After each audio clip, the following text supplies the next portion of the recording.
हम लोग इधर पाकिस्तान में उलझे रहे और उधर बांग्लादेश में एक अलग ही लेवल का खेल शुरू हो गया है, जहां एक तरफ बांग्लादेश के आर्मी चीफ अमेरिका जाने वाले थे, लेकिन अचानक से कैंसिल हो गया उनका अमेरिका जाना। तो वहीं पूर्व राष्ट्रपति लुंगी में ही रात के 3 बजे भागे बांग्लादेश से। वहीं दूसरी तरफ पाकिस्तान के राजदूत जींस टी शर्ट में ही अचानक से वापस पाकिस्तान चले गए। आखिरकार क्या चल रहा है बांग्लादेश में? क्यों कहा जा रहा है कि इनकी सेना दो फाड़ हो रखी है? बहुत सारी चीजें चल रही हैं जियोपॉलिटिक्स में इस वक्त। हमेशा की तरह CIS न्यूज नेटवर्क के इस एपिसोड में जानने को मिलेगा बहुत कुछ। आइए जानते हैं इन खबरों को विस्तार से। पहली बात ये कि पाकिस्तान की हालत देखकर बांग्लादेश को एक चीज तो समझ में आ गया होगा कि ये जो हुड़की देते रहते हैं कि हम ये कर देंगे वो कर देंगे, वो सारी बातें बेकार की है। लेकिन खुद बांग्लादेश के अंदर ना बहुत तरह की गतिविधियां चल रही है। सबसे पहले तो देखने को मिला कि बांग्लादेश आर्मी चीफ का अमेरिका दौरा रद्द हो गया है। बांग्लादेश के आर्मी चीफ जनरल वकारुज्जमा इसी 11 मई को अमेरिका जाने वाले थे, लेकिन उनका दौरा आखिरी समय में रद्द हो गया। कहा जाता है कि अंतरिम सरकार के मुखिया ने आर्मी चीफ को अमेरिका की यात्रा पर जाने से मना कर दिया था। रिपोर्ट में ये कहा गया कि 1.5 महीने में ये दूसरी बार है जब मोहम्मद यूनुस ने सेना प्रमुख जनरल जमान के काम में बाधा डालने की कोशिश। वैसे कहा तो ये भी जाता है कि जनरल जमा यहाँ पर यूनुस के नजरों में चढ़े हुए हैं और कभी भी इनको हटाने की कोशिश की जा सकती है। पिछली बार एक अफवाह उड़ी जब ये रूस पहुंचे थे, इनके जाते ही 6 इनके समर्थन वाले अधिकारियों को घर में नजरबंद कर दिया गया, हाउस अरेस्ट कर लिया गया, जिसके बाद और भी ज्यादा संदेह होने लगा कि जैसे ही जमा वापस आएंगे वैसे ही हो सकता है इनको अरेस्ट कर लिया जाए या हो सकता है इनको अपने पदों से हाथ धोना पड़े। लेकिन उस समय जब ये वापस आए, ठीक उसी समय 3 रूसी युद्धपोत भी बांग्लादेश पे पहुंच चुके थे। इस वजह से एक अलग माहौल भी देखने को मिला। और बात यह भी है कि जहां तक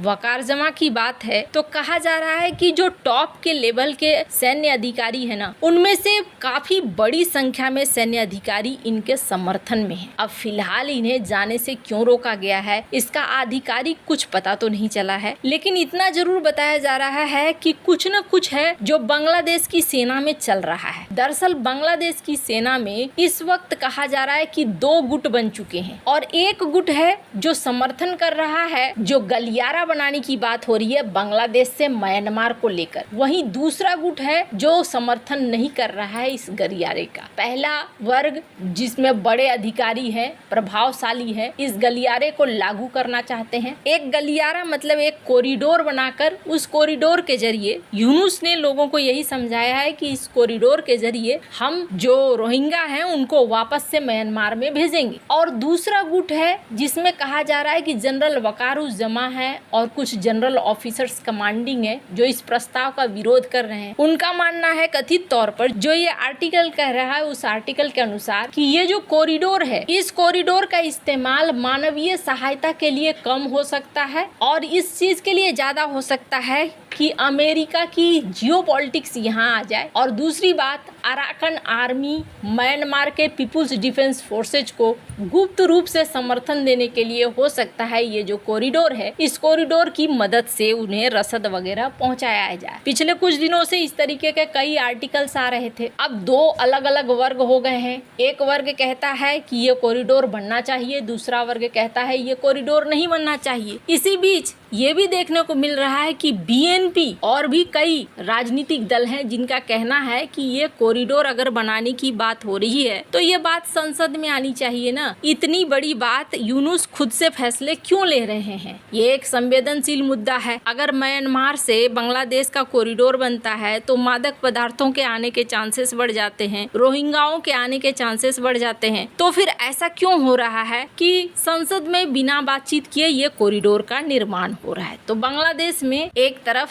ये हलचल मची हुई है। इसी बीच एक ऐसा ग्रुप भी है जो ग्रुप ग्रुप अवामी लीग को बैन करने की मांग कर रहा था और यूनुस सरकार ने फैसला भी ले लिया और यूनुस सरकार ने फैसला लेते हुए अवामी लीग पार्टी को बंद कर दिया। बंद करने के साथ साथ ये भी कह दिया कि जो लोग हैं अवामी लीग के जिनके ऊपर आरोप लग रहा है, किसी न किसी तरह के चार्जेस लग रहे हैं कि हाँ इन्होंने जो पिछली बार प्रदर्शनकारियों के ऊपर हमला वगैरह हुआ था उनका किसी तरीके से लिंक है तो उनको अरेस्ट करो। कहा जा रहा है कि खास तौर पर एयरपोर्ट वगैरह सबको इस बात के लिए कह दिया गया कि कोई भाग न पाए। और इसी बीच देखने को मिल रहा है कि बांग्लादेश के पूर्व राष्ट्रपति अब्दुल हामिद कथित तौर पर लुंगी पहने हुए थे और 3 बजे सुबह थाई एयरवेज की उड़ान से चुपके से थाईलैंड के लिए उन्होंने देश छोड़ दिया। और ये घटना उस समय हुई जब बांग्लादेश की अंतरिम सरकार जिसका नेतृत्व यूनुस कर रहे हैं, यूनुस ने अवामी लीग पर आतंकवाद विरोधी कानून के तहत प्रतिबंध लगाया है। अब अब्दुल हामिद क्यों भागे? अब्दुल हामिद अवामी लीग के वरिष्ठ नेता थे। साल 2013 से 2023 तक बांग्लादेश के राष्ट्रपति भी रहे और साल 2024 के प्रदर्शनकारियों की हत्या के एक मामले में उन पर आरोप भी लगा है। अब उनके इस तरह से अचानक देश छोड़ने से बांग्लादेश में राजनीतिक तूफान खड़ा हो गया है। कहा जा रहा है कि हामिद के जाने के बाद हवाई अड्डे के 3 पुलिस अधिकारियों को लापरवाही के लिए बर्खास्त कर दिया गया। अंतरिम सरकार ने अवामी लीग पर प्रतिबंध लगा दिया है और इसे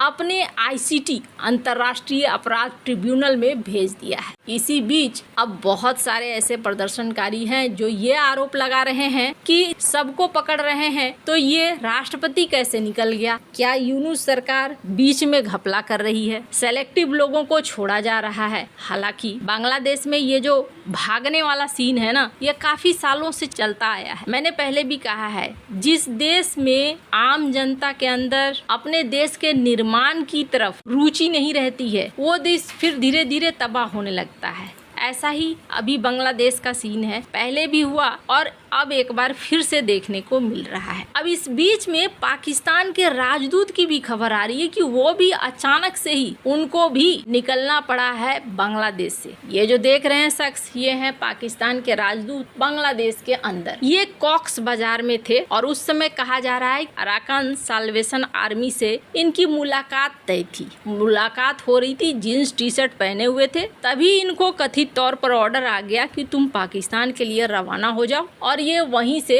रवाना भी हो गए। अब असल वजह क्या है? वैसे तो इनके ऊपर आरोप लगता है इनके संबंध बांग्लादेश के किसी कर्मचारी के साथ उजागर हुए और उसके बाद इनके खिलाफ बांग्लादेश के अंदर माहौल सा बनने लगा। अब क्या है सच, ये तो पाकिस्तान जाने और बांग्लादेश जाने, लेकिन इतना जरूर देखने को मिल रहा है कि कुछ न कुछ यहाँ बड़ा जरूर चल रहा है। आने वाले कुछ दिनों में आपको यहाँ के हालात भी क्लियर होते हुए नजर आएंगे। और जहाँ तक बात है भारत की, तो ऐसा नहीं है कि भारत को अलर्ट में रहने की जरूरत नहीं है। स्क्रीन पर आप देखिए, सुसाइड बॉम्बर्स को कोलकाता भेज दो, ये कहना है बांग्लादेश के एक धार्मिक नेता का। तो इस तरीके के सोच के लोग भी वहाँ पे हैं, तो भारत को सतर्क रहने की भी जरूरत। लेकिन हाँ, बांग्लादेश को भारत के नए रूप से समझ में तो आ ही गया होगा कि भारत कहाँ तक जा सकता है। आपको क्या लगता है इन सब मामले में? आपकी क्या राय है? कमेंट कर जरूर बताएं। जल्द मिलते हैं अगले वीडियो में नई खबर के साथ।